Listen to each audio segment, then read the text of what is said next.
با الفبای فرش با شما هستیم. این قسمت فرایند هیت ست.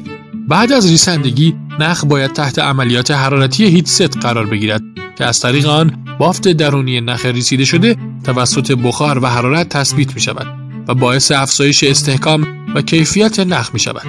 مزایای این فرایند عبارتند از کاهش پرزدهی فرش و در نتیجه کاهش بروز حساسیت‌های احتمالی، افزایش بازگشت‌پذیری فرش که باعث میشه پاخور فرش نرمتر بشه، پایداری بالای فرش در برابر نور و حرارت، مقاومت بالا در مقابل جذب آلودگی و گرد و غبار، قابلیت جذب رنگ زیاد و به حداقل رساندن احتمال تغییر رنگ پس از شستشو، مشخص بودن سر نخ فرش و به صورت دانه دانه یا به اصطلاح دانه اناری شدن فرش و در آخر دوام و ماندگاری فرش.